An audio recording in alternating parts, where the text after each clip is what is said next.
Welcome everybody to my presentation titled OFDM with Subcarrier Power Modulation with Two-Dimensional Signal Constellation. I am Jehad Hamamreh from Antalya Bilim University, coming here to present my latest research on this domain. So basically, before we talk about the basic concept of OFDM with Subcarrier Power Modulation, let's have a look at the state of the art in the 5G technology and the related other areas. Usually, what motivates us to develop new technologies is basically the emergence of new applications. These applications give us some requirements that we need to meet and cope up with. And one of the key requirements, as you know, in 5G, we have three different basic use cases: enhanced mobile broadband communication, massive machine type communication, ultra reliable low latency communication. So basically, the first class of these services need extremely high spectral efficiency to provide high data rate services for applications like augmented reality and virtual reality and real video communication systems.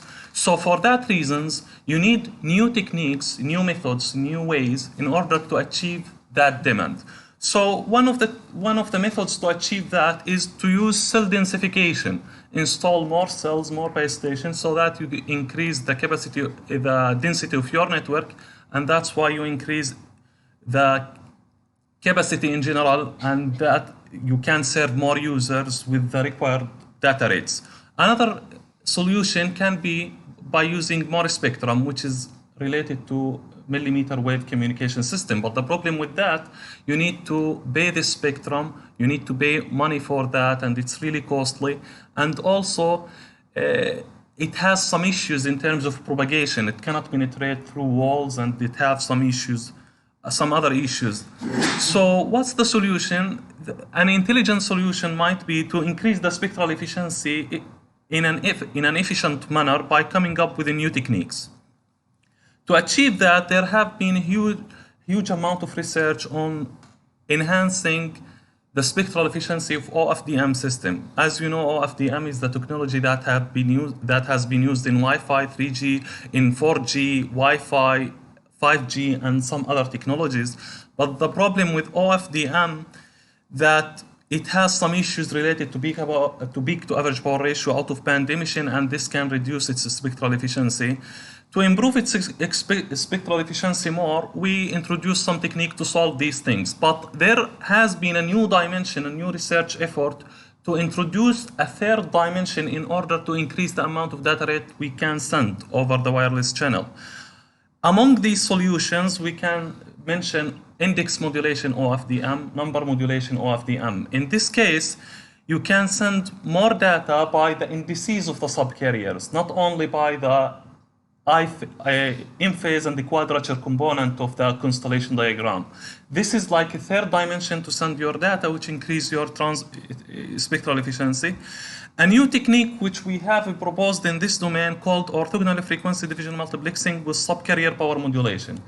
The problem with the previous techniques that you are right, you can introduce third dimension to send your data, but the problem, since you are using the indices, that you must deactivate some of these subcarriers. Since you are deactivating some of these subcarriers, you lose the data that you could have used it over these subcarriers because you are no longer using it to send QAM symbols.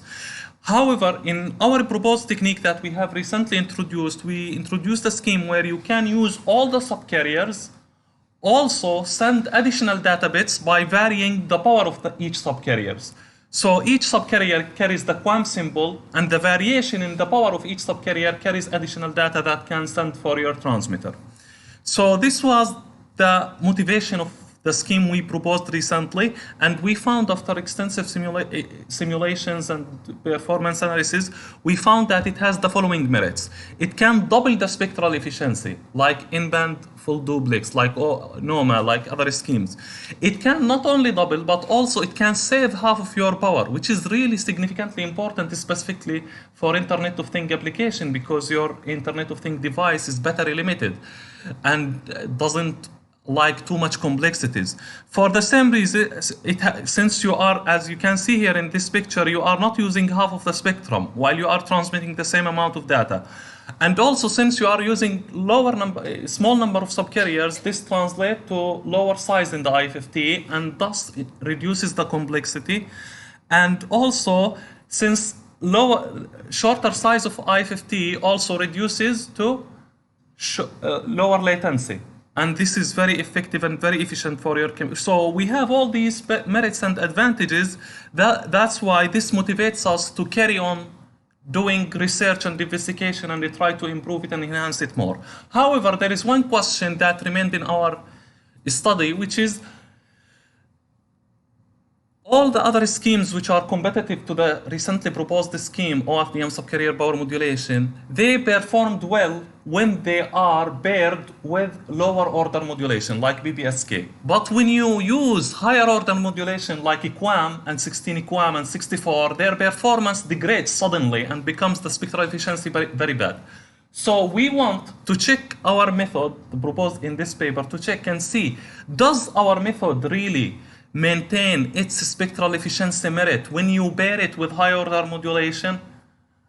Does it still provide doubling the spectral efficiency and saving half the power and all these merits? So this was the purpose. And if we prove that, then we will prove that this technique is much better than all the other competitive techniques like index modulation and number modulation that were proposed in the literature and gained too much attention.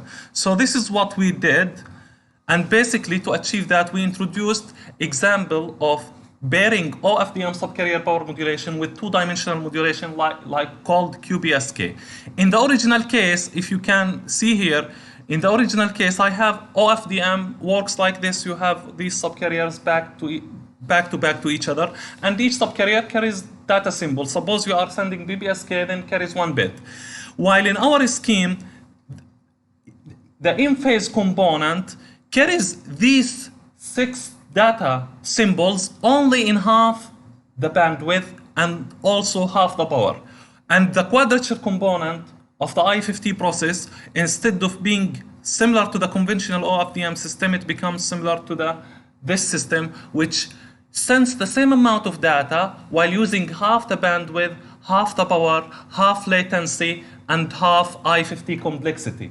So these are the merits. So now turn to the structure. These are the key merits of the proposed scheme. Now to the structure of the proposed OFDM subcarrier power modulation at the transmitter and receiver. At the transmitter, the system doesn't introduce too much complexity. At the receiver, you just split your bits into 2 parts, 2 streams.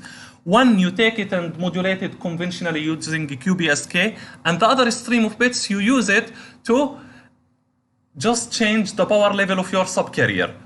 If it is 0, low power, if it is 1, high power. And then you take it to the conventional OFDM system, I50, CB, digital to analog, and to antenna RF, and then to the channel. At the receiver, the detection process is very easy. You just take the subcarriers, do conventional QPSK demodulation, and then from the power level of each subcarrier also, you can detect the data that was encoded to the power. So to prove that and to show that, we performed simulation analysis as well as mathematical analysis, and we came up with the following results. The conventional scheme, if you can look at the right side part of this slide, the conventional scheme like OFDM, they have spectral efficiency. When you pair OFDM with QPSK, the maximum spectral efficiency you can get 2 bit per second per hertz per subcarrier. While in our scheme, the maximum spectral efficiency is 4 bit per second per subcarrier, per each subcarrier, while you are saving half the bandwidth, reducing latency and this. However, we found that this comes at some loss. The loss is in the bit error rate. While the OFDM performance is, the bit error rate of the OFDM performance is shown in the green curve, the performance of the proposed scheme without doing any enhancement to it, it looks like this, which is a little bit not very competitive in terms of bit error rate. Although we achieved here too much gain, but we had some loss here. To reduce this loss, what did we do? We said, since we are saving half of the power, look with me here. Here I'm saving half of the power because half of the spectrum I'm not using it. Since I'm not using it, this means I'm not transmitting anything. I could utilize it for something else, and I can reallocate this power to these subcarriers. If I do this, then I will be able to increase the power of each subcarrier, and accordingly I can get much better bit error rate.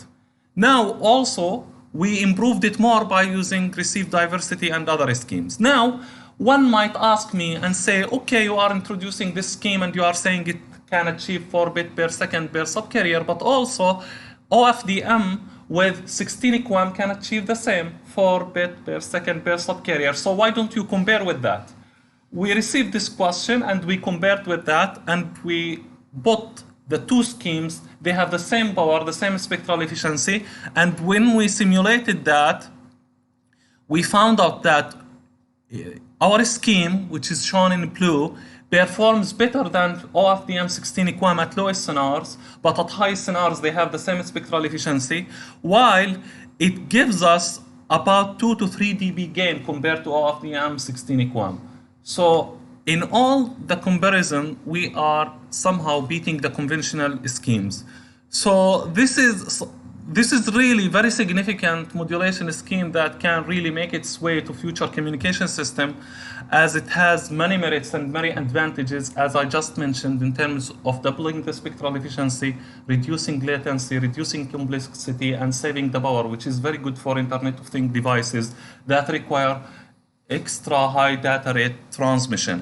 So OFDM, in summary, OFDM subcarrier power modulation has shown once again to be a system which could be considered for future adoption, as it offers spectral efficiency gain, transmission power and delay reduction, flexibility and potential complexity reduction. OFDM an ideal candidate for Internet of Things applications also due to these merits and advantages. OFDM subcarrier power modulation uniquely characterized by being the only scheme which introduces a third dimension in which all the subcarriers, you can use them and send over them data normally. So, and with this, I conclude and finish my presentation, and welcome any questions or comments on what I have just presented. Thank you very much for your attention.